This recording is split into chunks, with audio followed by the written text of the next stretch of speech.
If your shoulders aren't growing, you're probably making some of these 9 mistakes. Large and strong shoulders are fundamental for highlighting an impressive physique. They not only give a more athletic and powerful appearance, but also help create that V shape that attracts so much attention. Beyond aesthetics, shoulders are also crucial for functionality and injury prevention. A well-developed deltoid provides stability for practically all upper body movements and protects the shoulder joint, one of the most complex and injury-prone joints in the human body. However, many end up frustrated when they see that, despite dedication, their shoulders don't seem to grow as expected.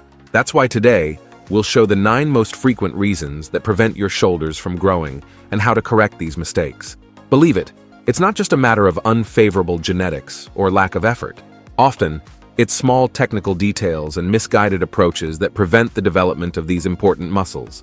Stay attentive until the end, because mistake number 4 is the most common. Mistake 9. Not working all 3 heads of the deltoid. One of the most fundamental errors in shoulder training is failing to understand and properly train the complete anatomy of the deltoid.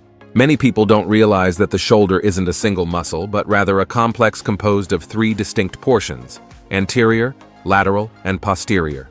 Each of these heads has specific biomechanical functions and requires targeted stimuli to develop completely. The anterior deltoid is primarily responsible for flexion and internal rotation of the arm. It's the portion most used in chest exercises like bench press and fly, in addition to being developed with front raises. The problem is that for many practitioners, this ends up being the only portion really stimulated during the training week, creating a visual and functional imbalance. Exercises for the anterior part include shoulder press and front raise. The lateral deltoid, which gives that width and rounded shape to the shoulder when well developed, is responsible for abduction of the arm, or moving the arm away from the body laterally. This portion is frequently underestimated, but it's the one that provides that desired wide shoulders appearance.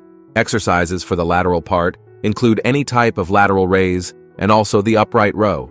Finally, the posterior deltoid, perhaps the most neglected portion, is fundamental for extension and external rotation of the arm.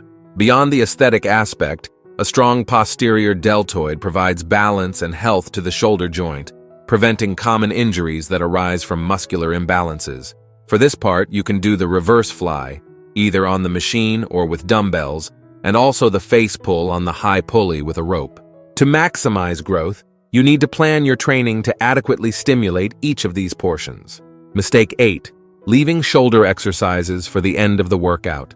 A classic and extremely limiting error for deltoid development is scheduling shoulder exercises for the end of the training session.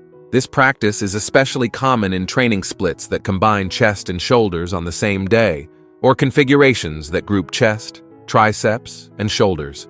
By doing this, you're essentially treating the shoulders as an afterthought, a secondary muscle group that receives only the leftovers of your energy and focus. Think about this. When you start a workout, your energy levels are at their peak, your technique is more precise, and your ability to apply intentional muscular tension is at its best. As the workout progresses, factors such as central fatigue, glycogen depletion, and metabolite accumulation begin to impair your performance, both in terms of strength and technical execution. If you've already done a sequence of chest exercises like flat bench press, incline bench press, and flies, your anterior deltoids have already been considerably recruited and fatigued as secondary muscles. Your triceps have also been highly taxed. At this point, how effectively will you be able to perform a military press or lateral raises? The truth is that the muscles you train first in a session receive the highest quality stimulus. If your shoulders are always last in line, they're always receiving the lowest quality stimulus. For many, this means there was never a period when the deltoids really had priority in their program. A simple solution is to dedicate specific days for shoulder training, or at least alternate the order of exercises if you combine muscle groups. In some weeks, start with shoulders and then go to chest. Mistake 7. Letting the trapezius do most of the work. One of the most common technical errors that severely limits deltoid development is allowing the trapezius to dominate movements that should focus on the shoulders. The trapezius is a powerful muscle that connects the spine to the shoulder and has a natural tendency to take control in arm elevation movements, especially when technique isn't refined. You've probably observed practitioners performing lateral raises with shoulders elevated up to their ears, or noticed in yourself the difficulty of keeping shoulders down during certain exercises. This movement pattern not only drastically reduces tension in the deltoids, but can also contribute to postural problems and shoulder impingement syndrome in the long term. To identify if you're falling into this trap, observe your execution in the mirror or film yourself performing exercises like lateral raises. If you notice that your shoulders rise toward your ears during the movement, or if you feel more tension in the neck region than in the shoulders themselves, it's a clear sign that the trapzius is dominating. The correction begins with a conscious reduction of the weight used. Often, ego leads to the selection of loads that prevent proper technical execution. Practice the correct movement with lighter weights, focusing on keeping the shoulders depressed, while isolating the action of the deltoids. Develop body awareness to feel the difference between deltoid contraction and trapezius contraction. A valuable tip is to imagine that you're holding an orange between your shoulder blades and trying to squeeze it throughout the movement, which naturally keeps the shoulders in a more favorable position. Mistake 6. Wrong choice of exercises. Inadequate selection of shoulder exercises is a surprisingly common mistake that can sabotage your progress. And look, we've already talked about working the different portions of the deltoid, but here I want to talk about another frequent misconception, which is selecting multiple exercises that, although they seem different, end up working the muscle in almost identical ways in terms of mechanics. For example, many practitioners include both dumbbell lateral raises and upright rows in their workouts, believing they're promoting complementary stimuli for the lateral deltoid. However, both exercises apply maximum tension in very similar positions of the muscle's force curve. Instead, a more effective approach would be to combine exercises that challenge the muscle at different points of its range of motion and with different force vectors. For example, alternating between dumbbell lateral raises and cable lateral raises provides more complete stimuli. This happens because cables maintain constant tension throughout the entire movement, while dumbbells follow the laws of gravity, offering maximum resistance only when the arm is parallel to the ground.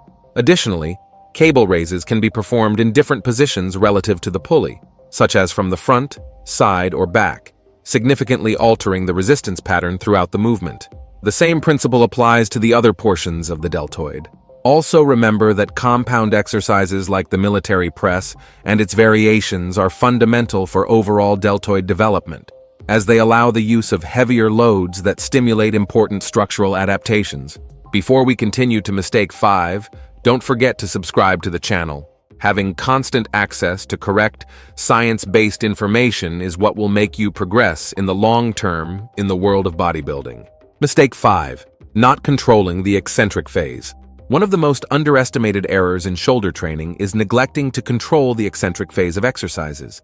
The eccentric phase, also known as the negative phase, occurs when the muscle is lengthening under tension.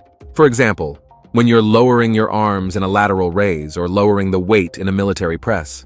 Many practitioners focus exclusively on the concentric phase of the movement, using momentum and gravity to let the weight fall in the eccentric phase. By doing this, they're effectively reducing the growth stimulus by half, as the eccentric phase is extremely valuable for hypertrophy. Research in exercise physiology demonstrates that training-induced muscle damage, an important precursor for hypertrophy, occurs predominantly during the eccentric phase of the movement. The deltoids respond particularly well to controlled eccentric work. Due to their stabilizing function in the complex shoulder joint, these muscles have a fiber distribution that favors adaptations to both concentric and eccentric contractions. To implement better eccentric control in your shoulder training, adopt a temporal proportion where the eccentric phase is slower than the concentric. A common approach is to use a 1-2 or 1-3 cadence, for example, lifting the weight in 1 second and lowering it in 2 to 3 seconds. Remember that when implementing greater eccentric emphasis, you'll need to reduce the load initially, as controlled eccentric work is significantly more demanding. Mistake 4. Underestimating the size of the shoulders and doing a low weekly volume for this muscle group. The deltoids are, in fact, surprisingly large muscles.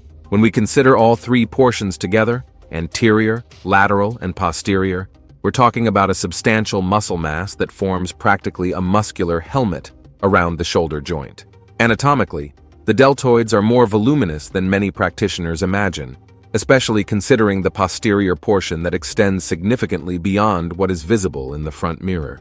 Unfortunately, many training programs allocate a disproportionately low work volume for this muscle group compared to its actual size.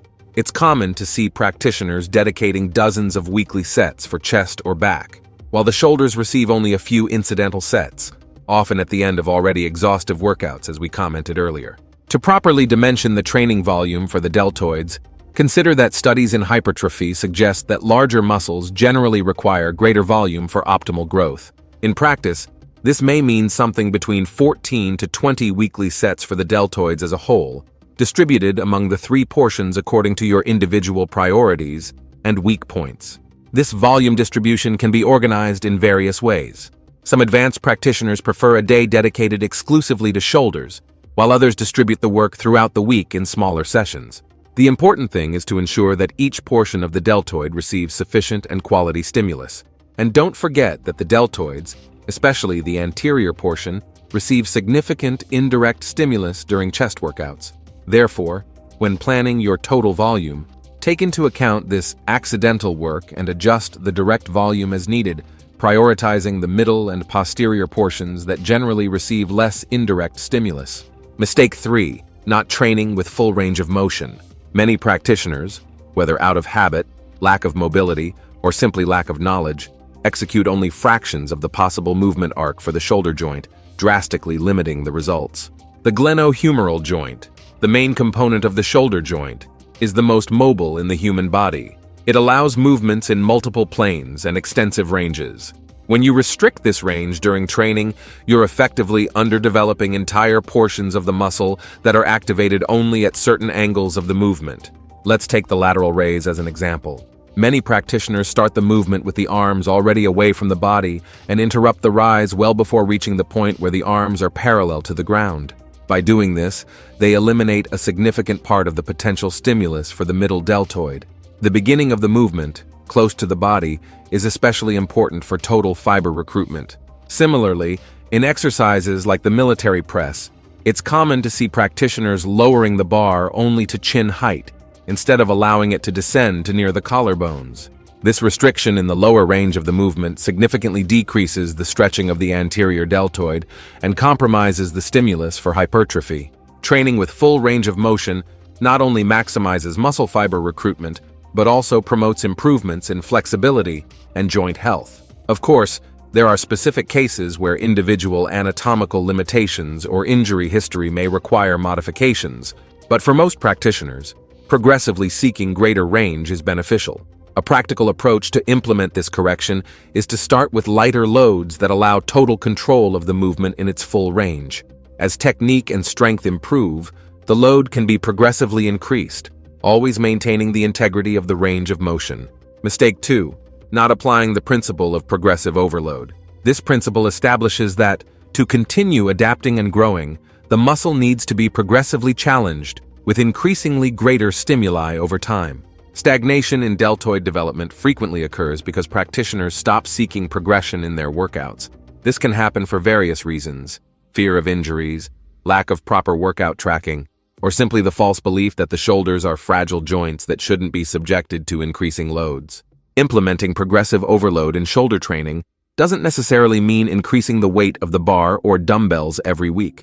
There are multiple variables that can be manipulated to intensify the stimulus, such as gradually increasing weight when possible, increasing the number of repetitions with the same weight, reducing rest intervals between sets, increasing time under tension with slower executions or with isometric pauses, or adding intensifying techniques like drop sets.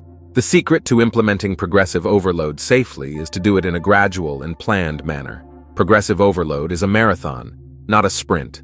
Small, consistent increments over time will result in significant developments of your deltoids. Keeping a detailed record of your workouts is essential. Note the weights used, repetitions performed, and how you felt during the exercise. This allows you to identify patterns and opportunities for progression. Mistake 1. Not eating enough for hypertrophy. The inconvenient truth is that you can execute the most perfect shoulder training, but without adequate nutritional support, the results will always be limited. Muscle growth is an anabolic process that requires excess energy and nutrients. For many, especially those who are constantly trying to stay defined or in a caloric deficit, The lack of sufficient calories prevents the growth not just of the deltoids, but of all muscle groups. Beyond the total caloric intake, adequate protein intake is fundamental.